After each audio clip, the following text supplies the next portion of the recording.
right, welcome to the Relentless podcast here in Washington Township, New Jersey. I have Anthony Pascione as my guest today. I'm really excited to share a lot of stories that we had as kids growing up in high school, where we went. We kind of disappeared for a while from each other, and then we reunited from social media, which is pretty awesome. So I really appreciate you coming on today. My pleasure. So I just want to get into what Relentless means, what Limitless means, and what it means to us. So we're just normal guys. We grew up in normal neighborhoods, nothing special. We know there's boundaries, but we try and break those boundaries to make it so it's no boundaries. And being relentless means not giving up ever, putting in all your effort to do whatever you want to do to get that goal that you set done. And that's what we're doing here today. So the first question I have for you is back, how we initially met, how we interacted, how we had fun together. What do you remember me in high school? Like a good, bad, and ugly. It could be anything that you could think of. I really don't care. Let it loose. Yeah. So it would have been before freshman year started. We went to Catholic school together. We both wanted to play football. So it was like, it was an intimidating time because you're just coming out of 8th grade. And maybe you have a little bit of body hair, but you're not a full bearded, varsity senior. Like, I wasn't comfortable walking in there at first at all. And then, like, you're so self-conscious. Like, if I do the littlest thing wrong, my title for the next 4 years is, the guy that slipped and fell, the guy that this or that. So, like, we gravitated to each other, I would say, pretty quick because I think we both have pretty outgoing personalities. And you actually looked like a football player to me right away. Like, you were one of the taller guys and not a heavy guy, but like a thick guy. And I was just like, oh, good. Ladies on our team. There wasn't a deep thought involved at first. I remember. Oh, yeah. Yep. And then we kind of strayed away a little bit. Then you kind of came back in my life. You're working with my father. Yeah. Can you tell me about how that kind of went down and where you went from there to where you got with my dad and kind of go from there? Come tell us your backstory. Yeah, that was, so when we did the Catholic school thing together, I loved it there. Like, once I was comfortable, I'd never been happier somewhere. But I started wanting negative attention instead of positive attention. So I was too loud. And, like, I was doing the same stuff that everybody else was doing. You were super popular, by the way. I was a nerd. But keep going. I was popular, but I didn't think I deserved it. Yeah. So I was, like, constantly trying to, like, up the ante and up the fame to stay popular. Yep. But again, you're growing. Gets you in trouble, though. Absolutely. Absolutely. So, but when you're a kid, you don't know. You're trying to find your way. Like, correct. Your music. Hey, what music should I like? Right. To make people happy. And you start trying to make other people happy, and all of a sudden, you kind of spiral down. You lose yourself pleasing others. That's right. Yeah, like, I didn't have a good base. So I was like, why am I best friends with the jock guy, the rocker guy, the this and that, you know what I mean? Because I was a chameleon, I could be in any category I wanted. Yep. I always thought of you as, I considered you my friend this week. I just thought you were popular and you're like a lone wolf, Mm-hmm. I didn't think you were not popular because everybody knows Sam, everybody likes Sam. It began and ended there. Yeah. In my mind. Yep. But then how did you and I stray was I got kicked out of Paul 6 because I kept doing stupid things and I deserved to be booted. Ended up at Sterling High School where it was easier to find bad guys like myself that were looking to get into more trouble than to stay on the right path, and for me that was definitely chasing drugs, chasing girls. Like, that was my favorite thing in the world to do, but that didn't land me anywhere good. I ended up hooked on multiple things, desperate for money, this and that, and then, like, at a certain point, I wasn't welcome in my own home that I was raised in. So for a few months there, like, I could stay on this buddy's couch because his parents were nice, like, and knowing I was going through a hard time, like, I don't know behind closed doors what my friends described why I needed to stay there for a few nights. I don't know, and I would have been too embarrassed to even know what they came up with, and maybe they told the truth. I just don't know. But I know that you can only do that for so long. And then I was like, my buddy would leave his Jeep unlocked, and I could sleep in his Jeep. You know what I mean? Oh, yeah. And, like, my girlfriend at the time, which is unheard of, to, like, let a boy sleep over your teenage daughter's house. Like, even that had to happen on a couple of desperate nights. Like, I got nowhere else to go, type of thing. those options were exhausted pretty quick, and that's how I reached out to you. And I think I told you, like, this is what's going on. Like, I got nowhere to crash. Like, I don't even know if I didn't even want any help, as much as I was just like, hey, can I have a place to lay my head, but I'm still gonna wake up and do the same stupid shit, like go cop, go this and that. You know what I mean? Yeah. Like, I wasn't done ruining my life.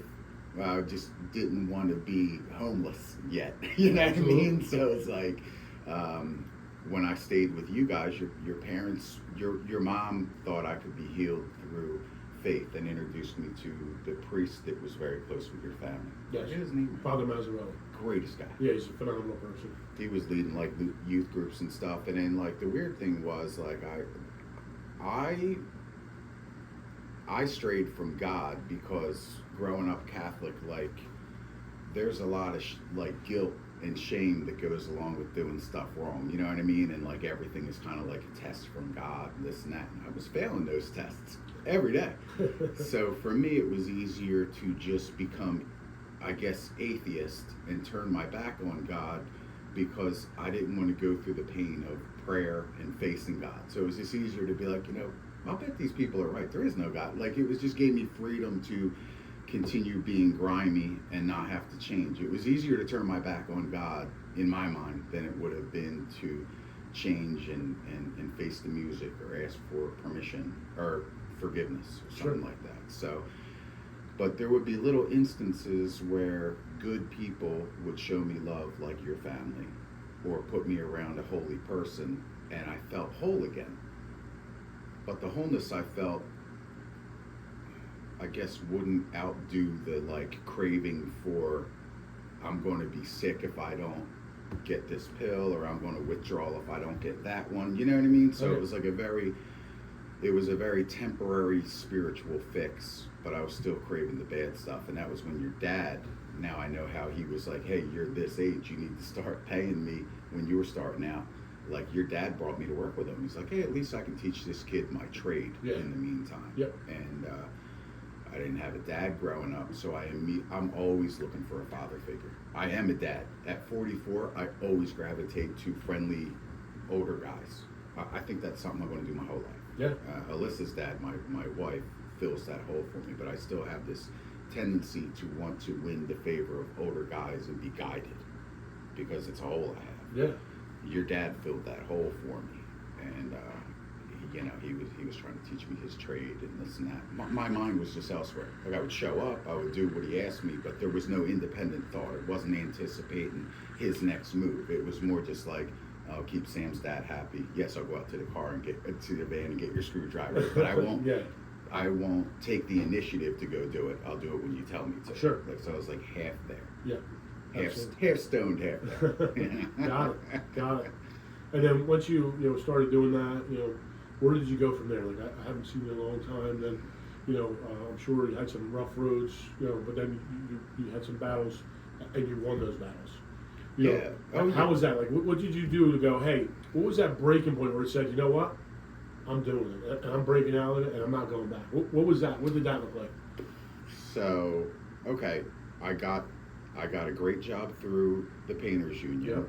I ended up at Adventure Aquarium as their painter, in-house painter, just meaning, like, even though I'm a union guy, I show up to our state aquarium every single day, 40 hours a week, and that's where I have a very consistent job. That job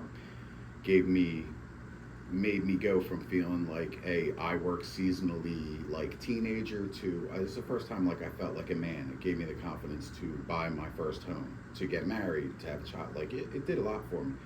But like, as far as like what the straw that broke the camel's back when it was time to change, like, I was married to a girl at the time who, her family had been through a rough time with addiction, and she was just like, I love you to death, but I have one deal breaker, and that's drugs. As she's telling me this, I'm hooked on drugs, you know what I mean? So it's like, I better keep this one a secret, you know? Yeah. And so she found, eventually I was at work on a Saturday one time, and she sent me a text message, and it said, when are you done work? And it was very cold, like it was, I just knew something was wrong just from the tone of a text, you know what I mean? I think I wanted to I didn't want to talk because I didn't want to get confronted. I needed time to think. So I was like, should be regular time. Why? What's going on? And she just sent me a picture of this vent in my basement that I used to keep my shit in. Right. You know what I mean? Like Sure. there was a vent down there that nobody did laundry as much as me, according to me. I was always constantly had to go down and use. You know what I mean? So she just sent me a picture of the vent, and I was like, part of me was like, this is horrible, and the other part of me was like, thank God this is over. Like this hiding it and all this, this battle is finally over. It was a weird sort of a relief, because I was doing drugs for the last couple of years, against my will. It wasn't fun anymore. It was like doing drugs to not be sick. Right. You know what I Yep. mean? So it was kind of like, oh good, now I can finally go get some help and shit like that. Yeah. You know what I mean? Absolutely. So so then I ended up, there was no rehabs open. It was a Saturday, and she just left suitcases on the kitchen table. She wasn't a cold person. She was hurt. So it was like, get your shit and go type of thing, or figure it out, get in the rehab and go. I ended up I had great insurance through my job. No rehabs would take in anybody on the weekend. So I reached out to a kid. I was 33. I reached out to a 20-something-year-old kid, early 20s, that I knew had gotten clean because he used to work at the aquarium too. And I knew he was clean for a year. So I just desperately, I wanted to show my ex-wife, I'm trying. So at least I could go, rehabs aren't taking anybody because it's the weekend, but I'm getting to a meeting. Just to show some kind of progress. And I said, you don't still go to those meetings, do you? Because I didn't understand it. I thought, he's got a year, he's healed. Why would he go to these meetings? And he was a really sweet guy. And he said, yeah, I'm going to one tonight, actually. And I really just thought that he was being nice, but I needed it. So I was like, do you mind if I tag along? And it meant the world to him. And that I was done. I didn't, I kicked hard, real hard in meetings. We're not supposed to name what meeting you went to. Right. That's a rule. Yeah. But one of those meetings is where I got clean, and it took me sitting in the back of these rooms crying to myself because I was going through it, withdrawals and everything. I didn't miss a day of work. I kept going to work, dope sick, and just That's right. a sweaty mess. Yep. So Yep. then I ended up getting clean and staying clean. That was 11 years ago. I'm 11 years of That's not a single drink, phenomenal. not a single anything. Yeah. No need. There's no a need. lot of people that say they're clean that aren't. It's Yeah. I'm clean, and now I get excited. I'm like, great, I have a new friend. And the guy's like, yeah, I had a couple beers last night. I'm like, you're not fucking clean, No. man. No. Not in my world. No, I agree 100%. Yep. I guess some people think if you're not doing your drug of choice, you're doing great. And it's well, you're doing better, but don't tell people that take this seriously that you're completely clean. It doesn't work like that. It's not the way I was taught. Yeah. So just so I can tell some of the viewers, maybe help some of the other viewers, what's a good spot to go if you do have a problem and you do want to get that help? Maybe if you get caught, or hey, maybe you're tired of doing what you've been doing and you're ready to do something else to level yourself up or level your family up. What's a good place to start? Well, I think honesty, which is not easy for addicts, because we've been lying about the quantity Sure. of what we've been using. Oh, We've yeah. been lying about the amount of money we've spent on these products. You know what I mean? So getting honest and telling someone that's going to love you through these hard times is important. And then I personally didn't go the rehab route. Gotcha.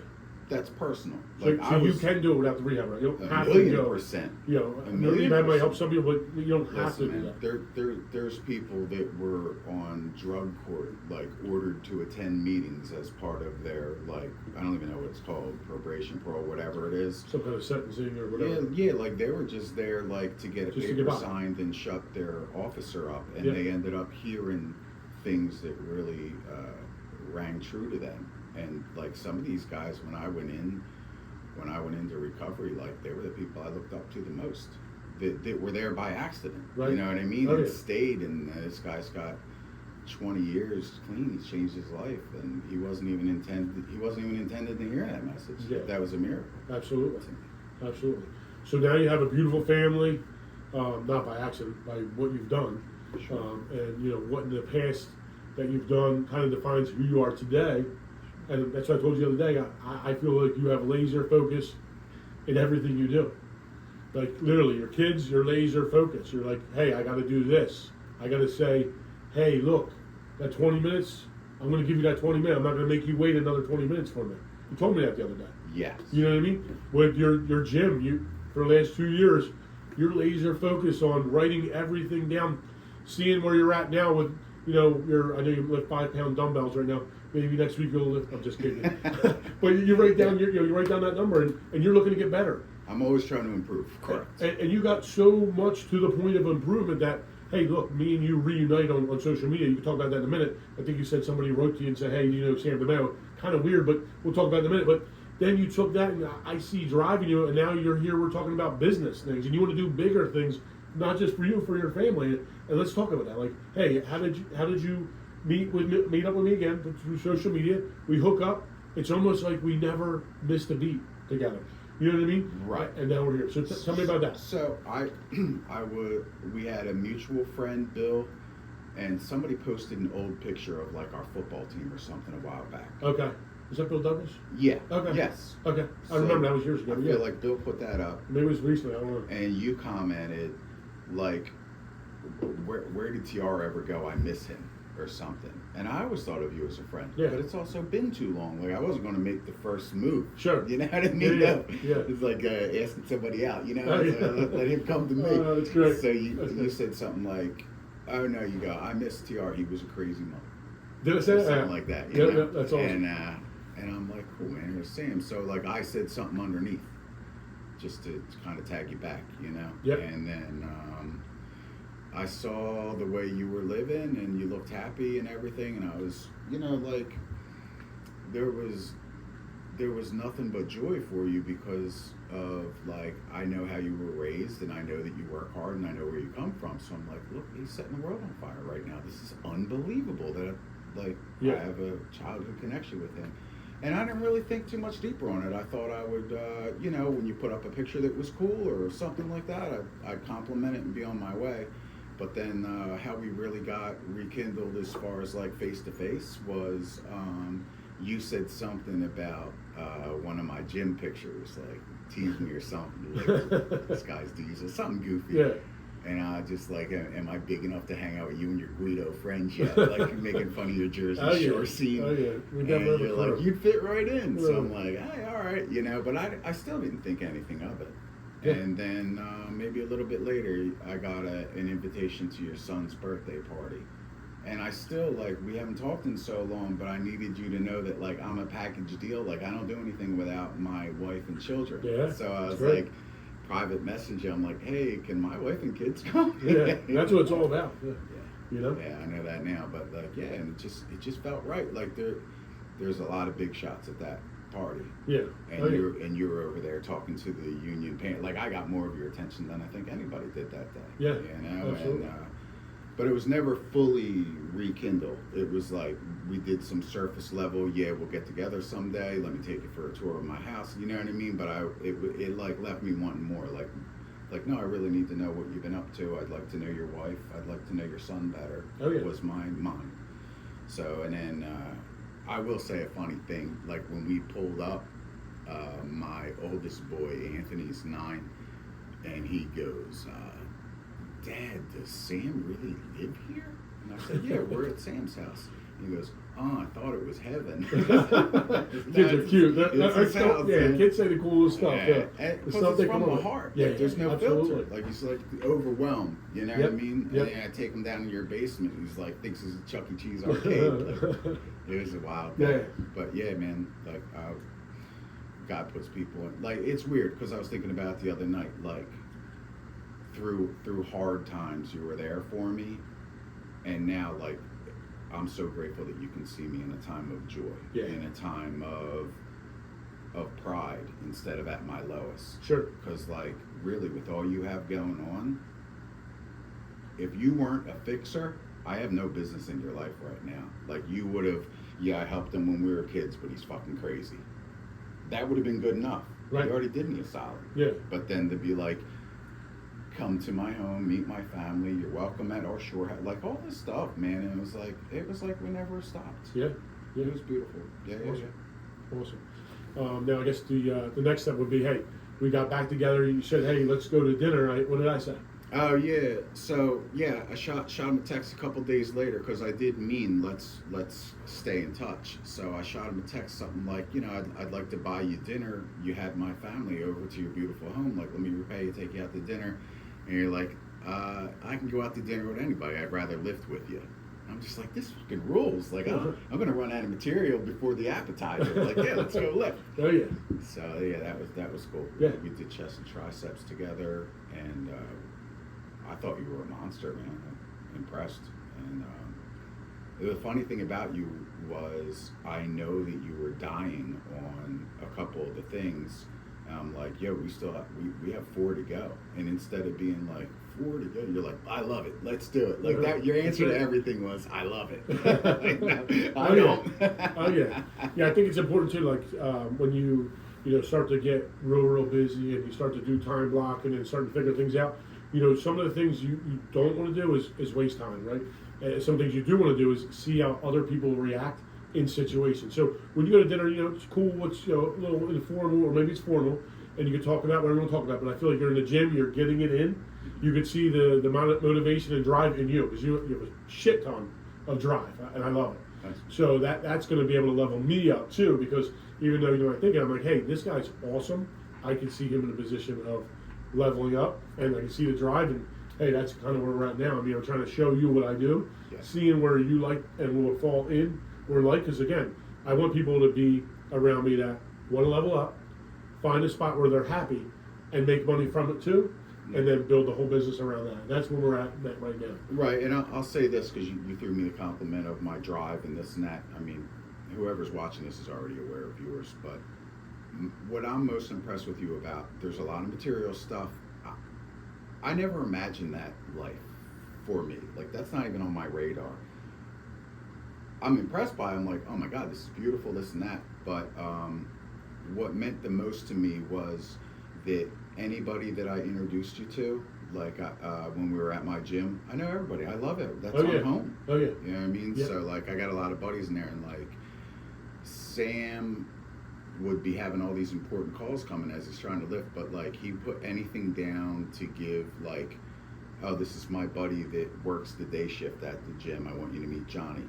Stop what you're doing, look him in the eye, shake his hand, and then I introduce you to my little freshman 15-year-old buddies that are in there getting it in. Yep. You gave them love. Oh yeah, 100%. And like I'm very impressed that with somebody whose time management is like every second counts, you make time for everyone. Oh yeah. And then like even when we were done, you welcome my crazy 4-year-old in your truck to show him a dinosaur. Like, I'm sure you had better things to do. Yeah, when I first came there, he was talking about a Spinosaurus was his favorite dinosaur. Yeah. So I'm like, I gotta show him in my little console there, my TRX. It's about to eat a raptor. Yeah, he loved it. Yeah, it's pretty cool. It's them little things that mean a lot to people, dude. Like, Absolutely. Of course, like, you can get overwhelmed by the beauty of someone's home, or like, I've never seen a car like that in person, this and that. But it's very temporary. It's like, how did this person make me feel? How did he treat my friends that I've been building a friendship with for a couple of years in this gym and stuff? Like, that's what I took away from that day more than anything. That's right. It's like, I love how you treat people. Yeah. Oh yeah. And again, I don't care if you're the janitor sweeping the floor or the CEO. I treat everybody the same. Like I saw it. Yeah, and I try and do that. I think that's like, I value people. I value being around people. And honestly, it'll always pay you back one way or the other, because I feel like years later, that person might not have been doing too good. All of a sudden, he's a big business and he knows me. Guess what? He'll help me if I needed it. That's true, but that's not your thought process. That's not while you're doing process. it. That's definitely That's your nature. Oh yeah. You have a gentle nature. Oh yeah, for sure. Which is great. For sure. Awesome. So I guess the last thing we're going to do to wrap up, where do you see yourself, because again, I want to go on there, in 3 years, where do you see yourself in 3 years with your life with your kids, number one, because that's most important, working, where do you see yourself working, and what do you want to do, what do you like to do, And then what are your ultimate goals as far as long term? So, I mean, you and I are in the process of working out something where I'm about to leave my job of 16 years that I love, that's been great to me, that took me from, you know, being a boy to a man with responsibilities. It's a great union job. There's no better job in New Jersey than the one that I have if you're a union painter. Doesn't exist. I've had that for 16 years, and they've all been good years with good people, but I'm very stagnant. Like, there is no moving up. They need one painter, and that's me. Like, and I don't know other trades enough to be a leader, and we already have a great leader. I don't want his job. We have a great, friendly, smart guy, Right. that's been very good to me. Oh, yeah. I'm not looking to snipe him, and I don't even know if I have the ability to. You know what I mean? Yeah. So it's like, what's next for me, I think, because I can't stay stagnant like this. Like, even though my bills are paid, happy family, beautiful home, all that, there's got to be something out. Like, I need something to put my focus and energy into. I haven't learned anything new in a long time. Yeah. You know what I mean? Like, yeah, weightlifting, this and that, but like, I haven't learned like any new skills, I would say, that translate into money, translate into me elevating my wife and children's lives. And so when you ask me what's your goal in 3 years, it's weird. Like, it's obvious that we would be linked up, and that I'm doing, in my mind, I'm doing sales for you. Yeah. In my mind. Yep. But And you can talk to anybody. You're very easy to talk to. That's one thing I see right away. I've known that for years. So I think taking that ability and trying to bring that up, that's kind of an easy thing to do. Teaching the product will take a little bit of time, but you're a natural. So I really feel once you know the product and the pricing, game on. I'm confident about, like, I need to skip over a couple of months of a hard learning curve, and then like I'm on my way. But Absolutely. I need to take it like one step at a time, and I'm like, I got a lot to learn. Like, once you let me off the chain and I'm able to make people comfortable in their home, and I'm very confident in the product that you deliver and the quality, like, that's going to be natural. Yep, Absolutely. That's the no-brainer once I'm out in the field with it. Beautiful. But the lead up is going to be, there's a couple rough months ahead where I feel stupid and Sam, am I okay? Am I doing this right? There's going to be a whole lot of second guessing. It's myself. my goal and the other companies, goal, the other guys to coach you into where you need to be. That's great. To build that confidence up, and let's crush it. Yeah, it's a great support system. So, yeah. Well, thank you for being on our podcast today. I really appreciate it. You the man. Yeah, love you. Yep, love you too. Thanks for your time, guys. See you later.